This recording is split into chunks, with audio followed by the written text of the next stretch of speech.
Hello, everyone. Welcome back to the Dating After Divorce podcast. Today, we are talking about divorce and decluttering. And you will understand by the time this is done why those two things go together. So I have here on Zoom with me my one-on-one coach, Amelia Pleasant Kennedy. And I know you have to say the whole thing because the pleasant has to come in there. It's an essential part. It is. Amelia is a certified life coach, professional organizer, fair play facilitator, and CEO of A Pleasant Solution. But I know you as my organizing and decluttering coach. We have worked together for a year to get to this point in my journey. And we're going to tell you all about it today. So welcome, Amelia, to the podcast. Thank you so much for having me. And it has been the most delightful year. I have loved every second of it. So thank you. Absolutely.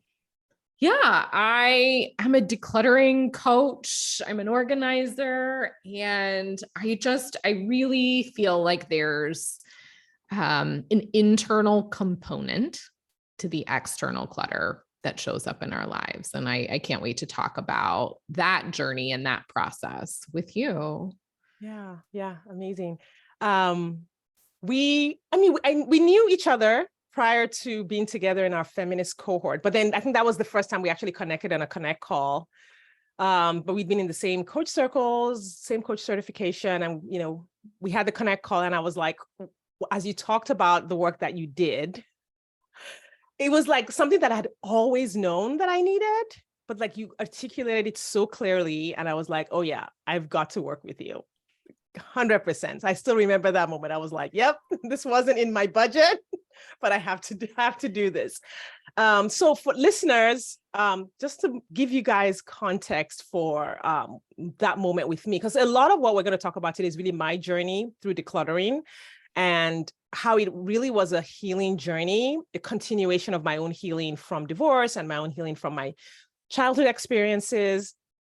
I don't even know where to begin. Do I begin with I should probably start with my basement?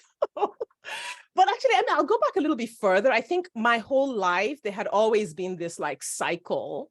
So in ways that maybe some people would think about an eating disorder or whatever, was like, things would get messy and then I would clean them up. And then things would get messy and then I would clean them. And I think it sounds like it's normal. It is normal for things to get messy and get cleaned up. But what wasn't normal about my experience was how I would then beat myself up about it. So I've basically been beating myself up about not being, quote unquote, and I put it in quotes, tidy, because there really isn't such a thing. This is all the things I've learned from Amelia now. There's no standard, there's no objective yardstick for all of the things that I had in my brain and that I had been worried about my whole life. And so there was that component of just when will I get to that place of being tidy and being neat? So there was that lifelong component of the thoughts that I had around what it meant to be tidy and neat. And my home has always been clean and generally neat. And no one's ever felt like, oh my God, I can't go into her home. But my internal dialogue around it wasn't that. And then there were incidents that happened in my life that came on top of that. I know some of the things we talked about, I'm going to mention probably 3 particular incidents that came into play in this journey. One was that I moved a lot as a child because of my parents' divorce and other things in schools. And that always left me with just a sense of being disjointed with my belongings. So my belongings were always, I couldn't always trust that my belongings would be there when I came home from boarding school. There was a time my dad moved and tossed a lot of our toys. And of course, I was a child, so I didn't understand. And he just stayed with me. Then there was a relative that lived with me for a while and left abruptly on an adventure and left a ton of stuff from their apartment in my basement. So I had this whole apartment of stuff that they promised that they were going to ship out, but never did. So 4 years later, that was still sitting in my basement. And then I had the biggie. During my divorce took 3 years from start to finish. So I moved out of the marital home. And then there was pain also around losing my marital home, which you coached me on. And my ex-husband would not permit myself and the children to pick up our belongings. So for 3 years, all of our stuff, we literally left with like a car full, like stuff you would take on vacation. Because I thought we were coming back home when things got safe, and we never did. And so he would not let us pick up our stuff for 3 years until the divorce was finalized. And then there was a court order that mandated, and there was like a list of things he had. So like the court split everything in half, furniture, all of our clothing. And so everything got packed up in this big moving truck. Like at this point, I'd been living somewhere. I'd been living on my own with the kids for, 3 years. So we had everything was new. We had all new things. And so now my basement was full of everything I've just described. So stuff from my relative, stuff from my marital home, which was 4,000 square feet. And now I lived in a much smaller place. And so for several years, that had just been on my mind. Like everything I've just described, plus all of my thoughts and the expectation that I would be neat, which is, we can talk about, maybe you should start there with the socialization, how women are socialized to think about this stuff. Well, I would love to take a step back to something you started with, which was talking about your childhood, because so many of us as adults, that internal dialogue, that blame, that negativity, I'm not organized enough, I'll never be as productive as I hope, if I could or should, all of that that happens inside of our brain, we don't always associate that to our lifelong journey. And that's kind of something I want listeners to know is the state of your home now, the state of your business now, how you work and operate through your life. If you see yourself as disorganized or unproductive, not only can that change, but it has roots in our stories, our upbringing, our lives.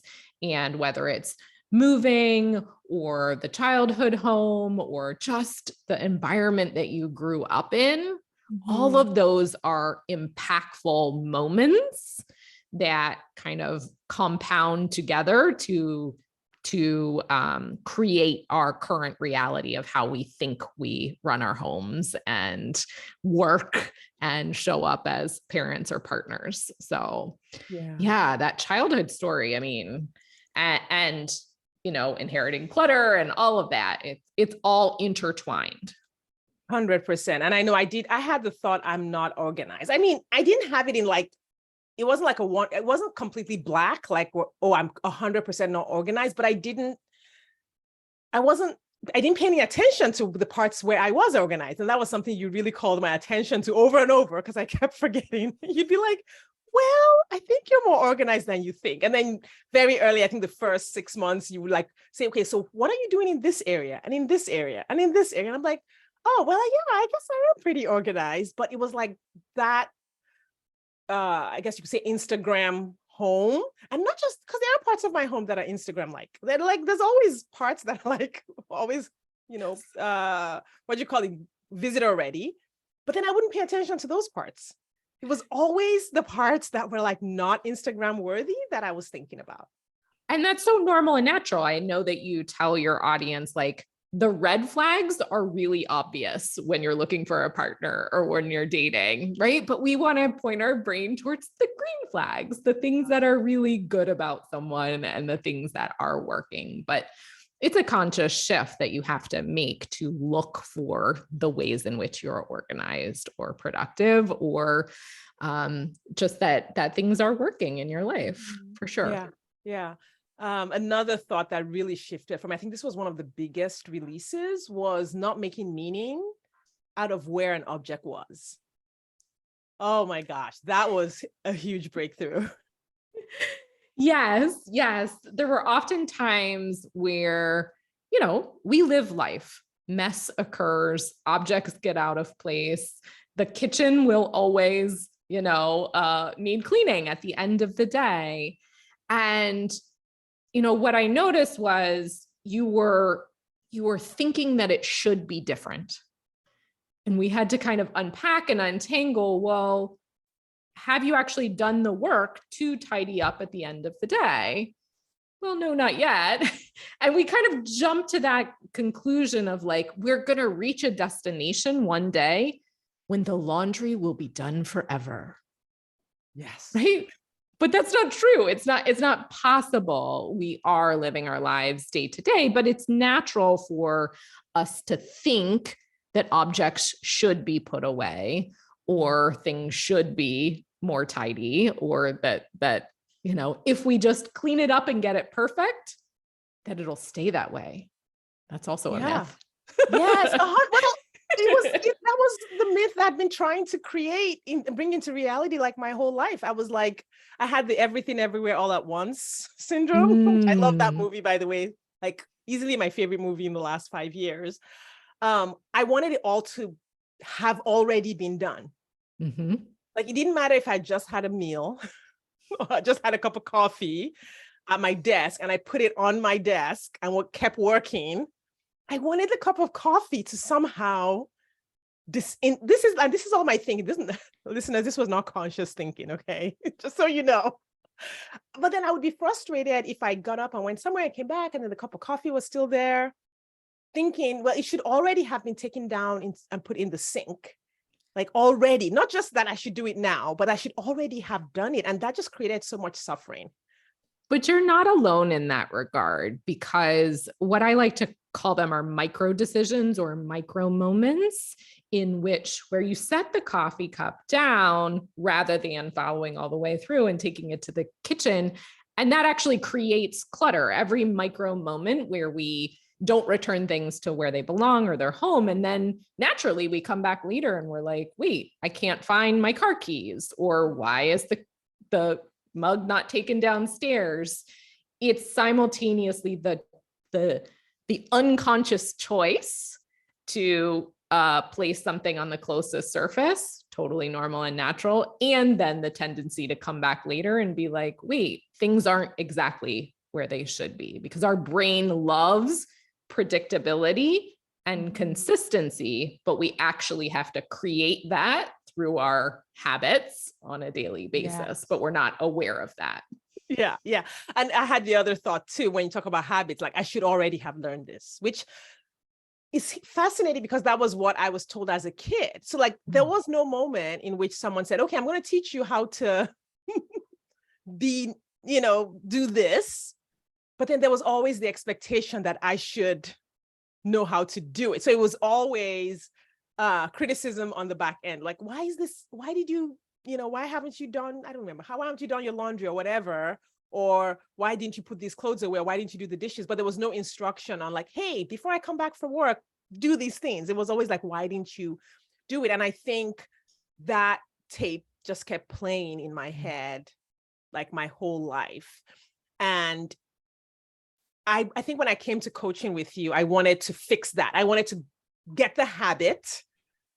And then that way I would be like, now I have the habit and now I'm good. But I couldn't really get there until I stopped making meaning out of the where objects were. So the fact that I had all the stuff in my basement, I had to stop making it mean that there was a problem. I had to stop making the coffee cup mean anything. And I think one of the ways I reframed it with you was that it's just an object, it's a neutral object. It's just occupying this particular position in space.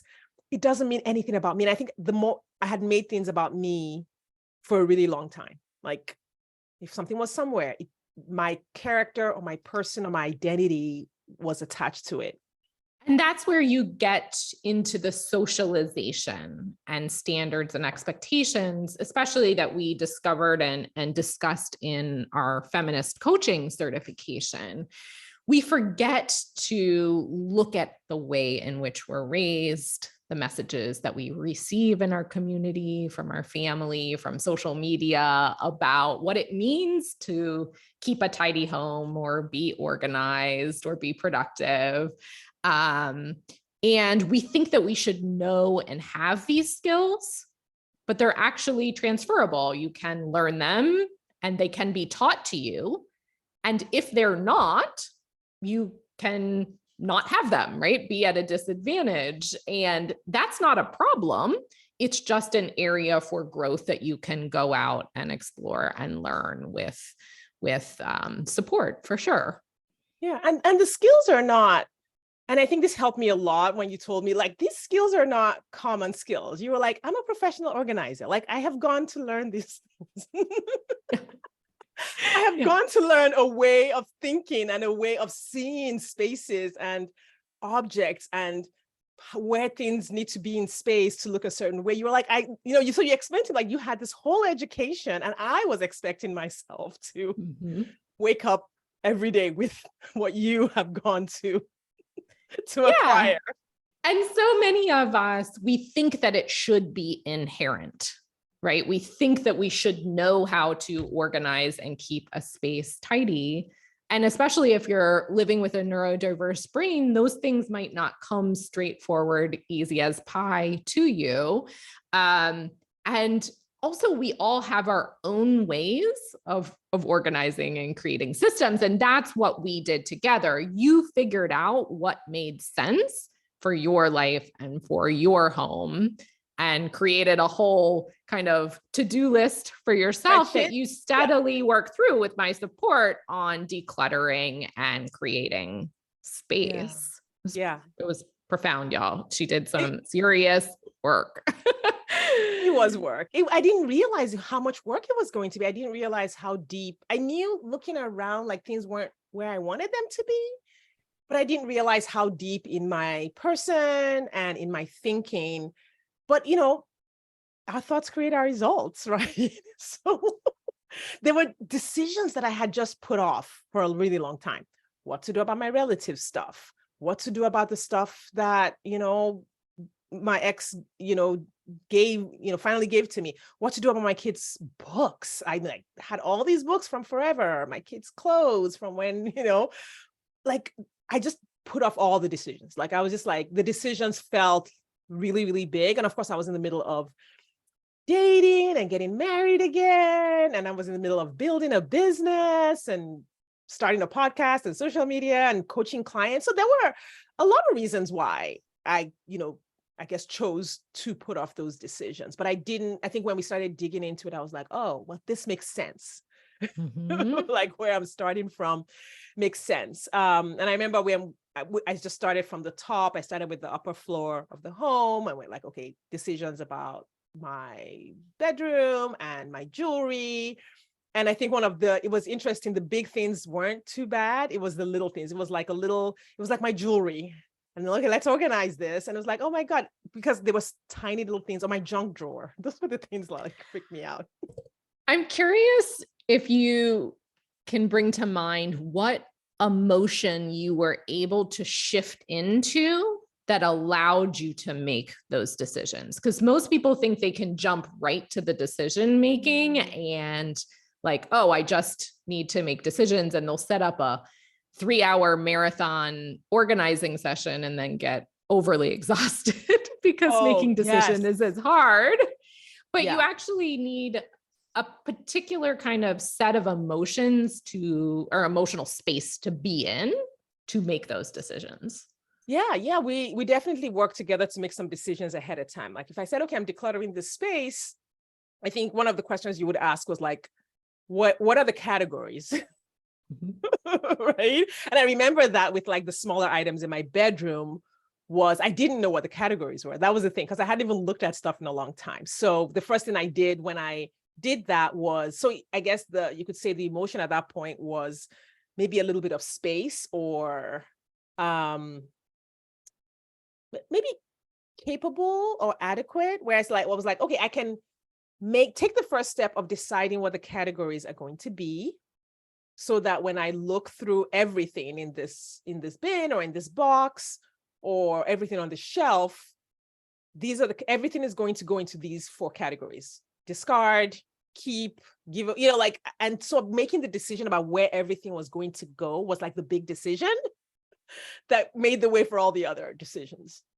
I love that, because I often talk about, and this is a tool that professional organizers use, we actually start at the end. So before, most people want to just dive into their project and use willpower and kind of push through, but that there's essential pre-work of like, okay, where are we going? What are those categories? What does done or organized in this one room or set of drawers or closet look like, deciding in advance, because then your brain knows exactly where you're going and it'll figure out how to get there along the way. So kind of, I love that because you learned like to figure out where you were going before you started, because then you have some direction, right, for the process. And I'm sure there's an analogy for clients for dating, right? For clients who are looking for another partner. Our core values. We start with self-discovery. What does the relationship vision? What does the relationship you want actually look like?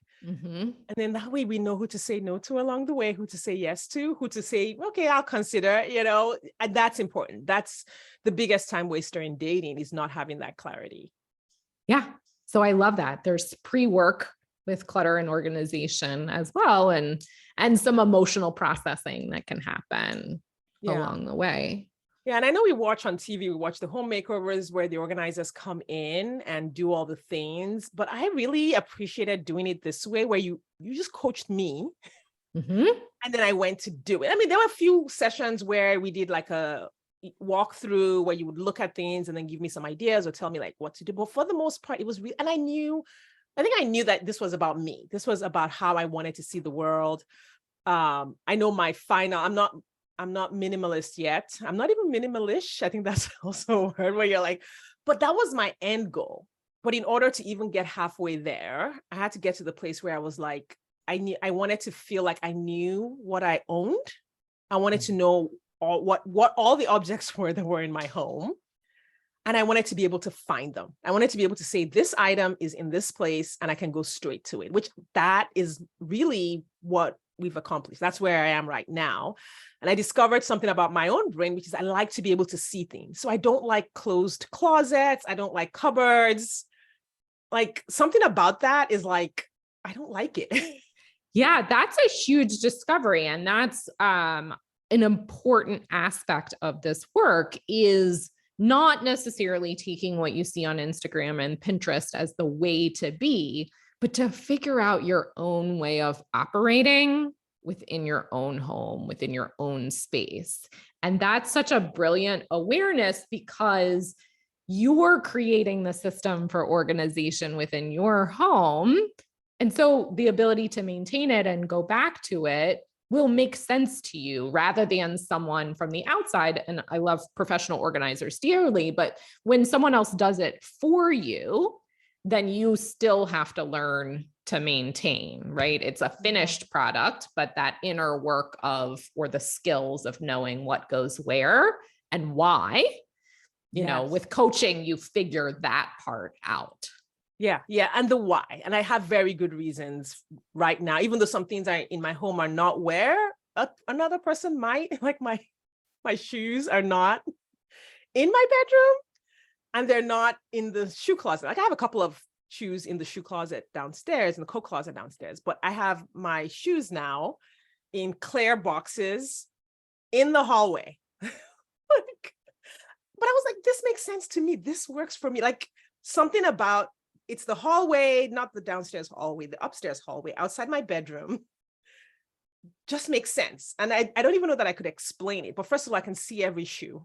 So, which was amazing to be able to do that, because I think I had some of them in shoe boxes before that I just kind of stacked neatly in my closet. And then I had others in other places. And no, they were all in one place where I could see every single one. And there's something about that in-between spot in my home that my brain is like, yeah, this is the right place for us. That's beautiful though, because when you free yourself up from those rules and standards, expectations, the way things are quote unquote supposed to be, then you're going to reach that feeling of ease or alignment that is sustainable. And you'll always return the shoes there and maintain that because it feels good. Yes. And I think that's another thing I learned about. So I was really bad at this, celebrating. I was really bad at celebrating, y'all. I'm a better coach than I am client, okay? We all are. Like I was definitely a client working with you. Yeah, so celebrating was a huge part. And I really do appreciate you constantly bringing me back to celebrating my small wins. And I think it was just hard because it wasn't something that I had found reason to celebrate my whole life. Even when I had done, because I remember my homes were always, especially when I was a stay-at-home mom, because I had the time and space and that was my focus, my homes were always neat and tidy and all the things, but I never felt good. I never felt like I was there, even when on the outside I was there. And that's, again, very common, right? Where our brains are built to seek. They're built to go for the change, to always be looking, always be searching for the next thing, rather than to be like settled where we are. And so when we reach a milestone, no matter how small or how huge, it's hard to stop and pause and go like, oh, I arrived at that place that I was trying to get to. Yeah. Immediately we turn and we're like, no, well, what room is next? And let's get into the basement and let's, go fix something else. Yeah. Right. Yeah. It can be a challenge to stop and just pause for a minute and be like, wow, I did that. Yeah. Yeah. That felt good. And I think as I put in more of the small wins and the celebrations, I think after the first 6 months and the second 6 months, I was a little bit better and I moved a little bit faster. And this is when I think the second half was when I really tackled the basement, when I got to like, okay, let's look at the big stuff that brings all the feelings up, right? And process some grief there. There was a lot of grief that, moved through. There was some anxiety. There was some, what are people going to think? Making decisions for other people who were not necessarily present to make the decisions. And then just being willing. I think willingness was a lot of the emotion I felt at that point, where it's like, yeah, this basement is full of stuff and I'm willing to do what it takes or to feel the consequences of taking care of it. So even if I threw stuff away and regretted it after, like, oh, we can talk about my books because books were a big thing where I did the whole, but I still want to read this book. Yes.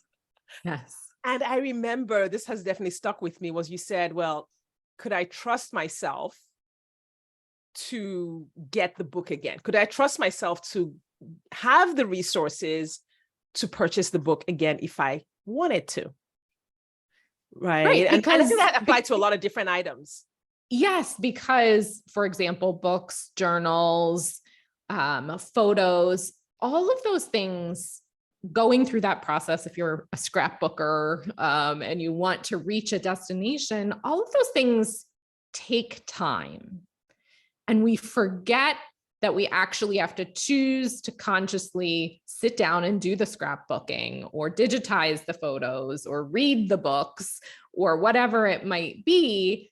And I remember talking with you about like, how many hours are you going to dedicate to reading, which of course we all want to do, but comparing that with reality and saying like, well, if you create some space and have the title of the book or a photo of the cover, you can always check it out from the library or order it again when it reaches the top of your priority list and you have the dedicated time to do the task and sit down and read or, go through photos. Do you remember when I wanted to save my kids' children's books so that my grandchildren would read the same ones? Super, super common. I've done this a lot. I started off as an in-home organizer and then became a coach, and it's really common. And I actually went through this for myself because my children were young. We bought beautiful, beautiful picture books. And you're like, they're going to grow up and one day they're going to want them for their kids. And that makes sense. Yet that might be 20 years away. It might be 30 years away. And that's a lot of space to take up and time. And if you move during those transitions, you got to seal them up and they got to be protected. And it's always good to reflect on your own journey and think like, do I want to play with stuff that my parents kept for me when I was? I thought about my children and I was like, they for sure do not want me bringing any dusty stuff from my basement to their homes. Like I reflected on my, at least my older two, and I was like, no, they don't want this. This is all me. Like, Yeah, it makes sense. And in reality, it probably won't work out the way yeah, that you imagine it will. but it will. And Yeah. there's a little truth telling there. Yeah. That moment definitely freed me from a lot of like, oh, but this, and then the great grandchildren, and then it will be in our little chest that will be passed down. And I was like, they're not passing anything down. Like, Yeah. They're going to later look at you and be like, ooh, can you take us to the bookstore so we can get some new books? yes. Yeah. There are some things that I am keeping, but very few and extremely thoughtful and with their permission. So I actually, like, some of the times, a lot of the things that they ended up wanting me to keep had to do with their journals and things that reminded them of their current journey, of how their childhood applied to their current journey. So they were really more interested in like their art and the little books that they wrote when they were kids, which volume wise was thankfully a lot smaller volume than the picture books I was wanting to keep. And you bring up such an important point, which is the process of keeping something. Most folks worry that when they work with a professional organizer or a clutter coach, that someone's going to tell them what they have to get rid of. But there's a part of the process where the intentional deciding of what to let go of also involves the intentional deciding of what to keep. And it's actually going through that process and going through and sitting down and reflecting that is the valuable moment, because of course you don't have to get rid of anything that is meaningful or powerful to you or anyone else in your family. It's consciously knowing why you're choosing to keep it in your life. Yeah. Let's talk about the cost of keeping something and things earning their place, because I had never thought about that before. Yeah, I think that's huge, right? So whether we buy something or it ends up in our home, we just assume that it continues to be there in our closet or in our pantry or in our basement. But there is a beauty in reflecting on that particular object and asking, is it earning its keep? Does it constantly or often enough give back to me to deserve its place in my home? It's like, is it paying rent? Right? Like what joy, what benefit is it giving back to me that I am now still continuing to give it permission to hang in my closet or take up space in my basement or, be in my pantry? And I think for me, like looking back at that, it came back to me seeing myself, which I know a lot of women, we see ourselves as like, we're nurturers and caregivers and everything is for someone else. But now starting to say, wait, these objects work for me. They do. Yeah, right? everything. Not the kids and not the husband and not anybody else. They work for me. And then me thinking about how I want it to be. How do I want my kitchen to be? How do I want my pantry to be? And it sounds very me focused, but I needed to center myself in those spaces just for a minute because I'd never been centered. Yes. And I talk a lot about that, right? Shifting into the center of your life and your home, because again, we are socialized, we're raised to always be giving, always be available to everyone else. Mm-hmm. And instead of thinking like, I'm creating a home so that everyone else can feel comfortable, there's a beauty in saying like, oh, actually, this is my space and I deserve to feel relaxed and calm at the end of the day. And what choices can I make to make that happen? And then, of course, get everybody else on board, because which is a whole, that's a whole journey in and of itself. But I think we were able to craft a journey that didn't require, I think one thing that I was able to do was really just, there was enough work for me to do in my own healing and in my own thinking that nobody really needed to be on board, at least for this first part of the journey. And I was watching a show about minimalism.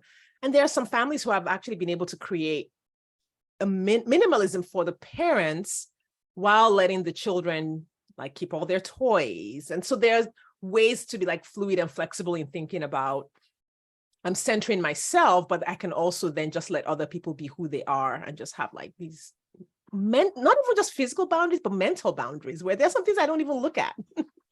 I love that. I walk past the children's rooms and I close the door. It's like, that's your space. I just don't want to look at it. Yeah. And what you brought up is that you get to define what minimalism means and looks like in your home. You get to define what clean or tidy or organized looks like in your home. We subscribe to these kind of larger understandings of those particular words, but honestly, behind closed doors, the state of your home is about you and your life, and you get to decide what it looks like and how it feels.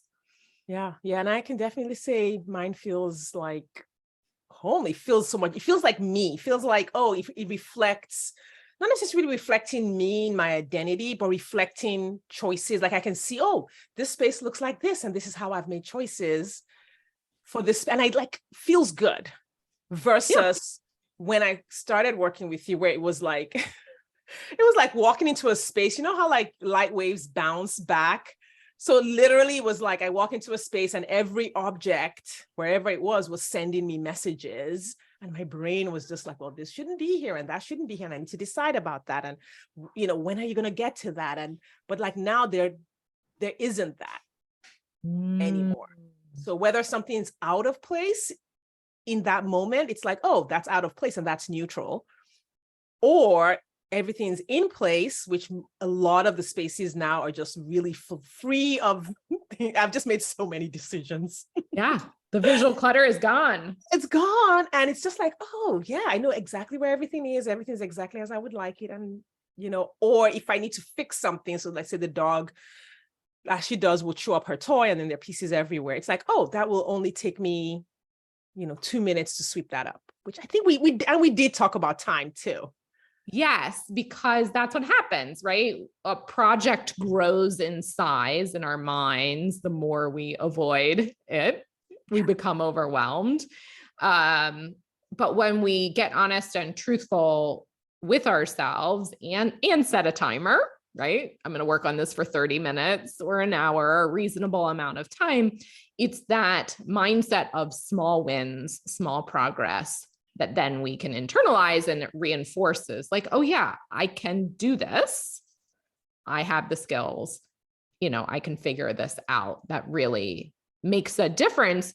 And that's the internal permanent change, because you get to understand that it's okay if the junk drawer comes back, because I can go back and fix it. And it's only going to take 10 minutes, not the 45 minutes that my brain tells me it's going to take, or the 3 days to clean out the garage or other space. But you did a tremendous amount of not just internal work, but the time dedicated to taking those steps. And now you don't have to do that in the future. Exactly. I mean, it culminated in the 4th of July. My 4th of July weekend was spent filling a 30-foot dumpster with stuff from my basement. Like I just stuff from the marriage and just all the things went in there. And it was full. Like that was the largest dumpster the city had available. And people were like, everybody gets the 20-foot. I was like, just in case, give me the 30-foot. And it was full, and it just felt so good. I videoed myself like closing it with all the things inside. And it really was. And I think this is why this is so pertinent to being on this podcast about divorce, is because if you had told me, oh, you know, when I first got divorced or that, yeah, decluttering is a part of healing from divorce, like that would, I don't think I've seen that conversation anywhere, because I don't think we think that's a thing. But it turned out that it was. Yeah. And that's often what folks come to me for, are experiences like life transitions. So whether it is divorce or becoming a caregiver or grieving because you now have inherited someone else's clutter from their home, right? There's so much in there in terms of emotions and storytelling, the way we attach to our belongings. And on the other side is creating your new identity, the new version of you that is lighter and more free. And especially with divorce, if you're moving into a new home or a new space, you have the opportunity to create it exactly like you want for yourself, because it might not be a shared home anymore. And that's a journey in of itself, figuring out who you are underneath of it all, separate from someone else's belongings and stuff. Yeah.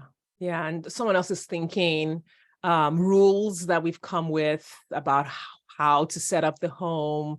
I have one of my favorite clients just purchased a home. You know who you are. She's going to be listening to this. I know.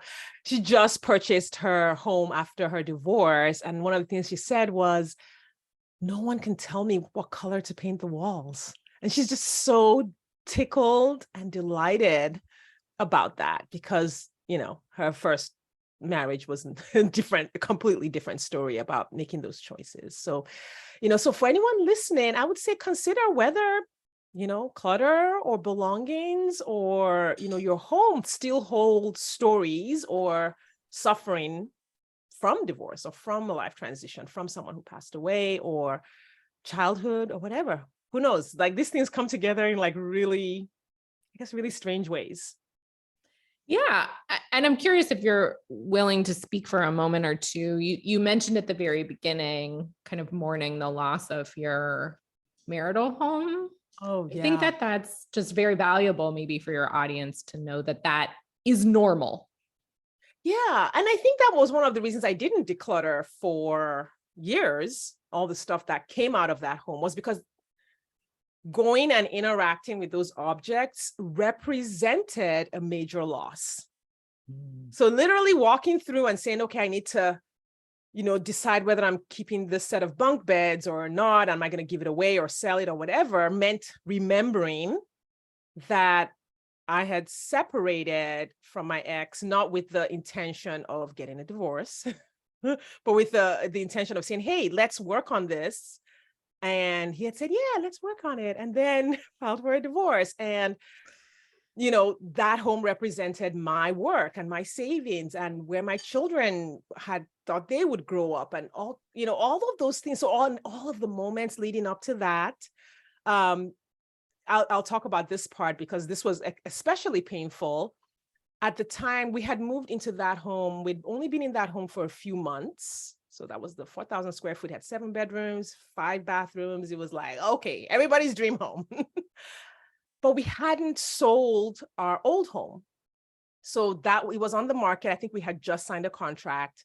And I moved with my 5 children into my friend's basement because my thinking at the time was just not where things ended. And I was pretty much a people pleaser, still believed a lot of lies that were told to me and things like that. And so I remember coming to the title office and signing the sale of the home instead of what I look back and, you know, now and said, oh, instead of moving into my second home with my children, I sold it without knowing that I wasn't going to ever go back to the other home. And I think just the regret and the blame and the loss and the grief around that was really painful. So it wasn't just the loss of the marital home, it was actually the loss of like 2 homes. And I was like, dang, girl, you should have been, I think that was the what I kept telling myself was, you should have been smarter. You should have been smarter. You should have been smarter. Now I am. And when clients work with me on divorce, I'm like, listen,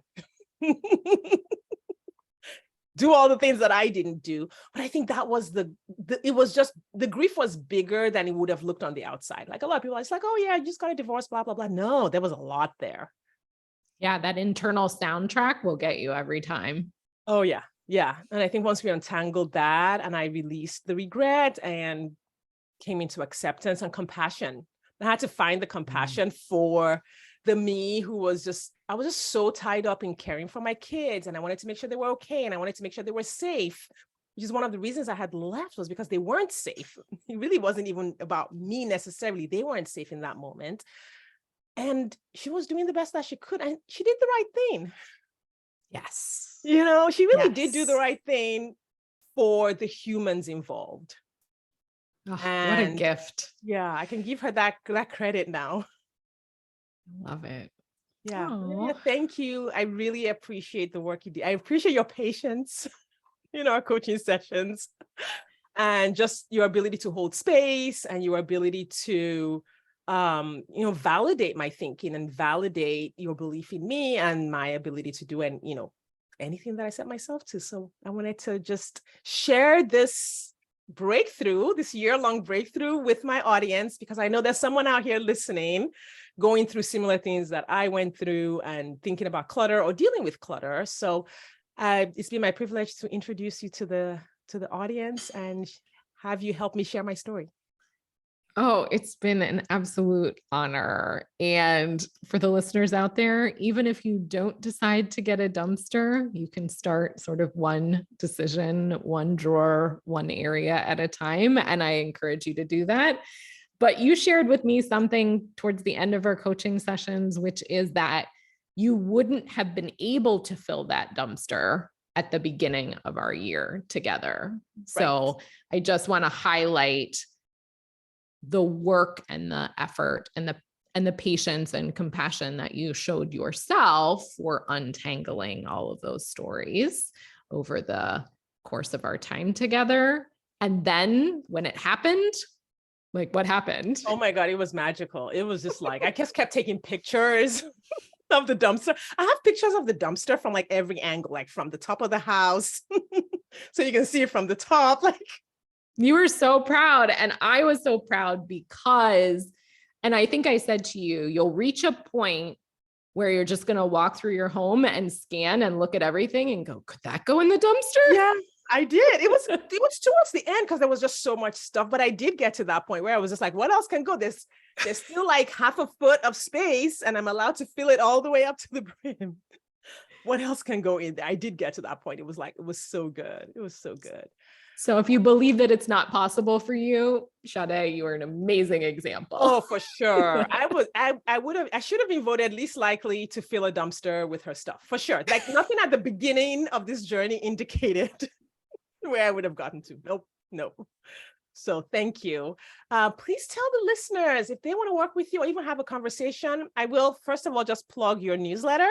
Get on Amelia's email list because her emails are like gold. So do what you need to do to get on her email list. Even just your email from today, I was like, oh yes, I think you had a line in there, follow the adventure. And I was like, yes, I'm gonna do that. I love it. I love it. Just the way you teach and lay like just a little piece at a time is just so helpful. Thank you. I truly appreciate that. Well, everyone can connect with me, A Pleasant Solution in all of the places. So I also have a podcast called A Pleasant Solution, Embracing an Organized Life. My website, A Pleasant Solution, Instagram, LinkedIn, all the places. Yeah, I'd love to hear from you. Yeah, all of the links will be in the show notes. And if you get on Amelia's email list, she has workshops from time to time on like decluttering, paper, all of these things. It's super helpful. I encourage you to follow her. Amelia, thank you for coming on the podcast today. I really appreciate it. It was my honor. Thank you, listeners. We appreciate your time and attention, and we will see you next time.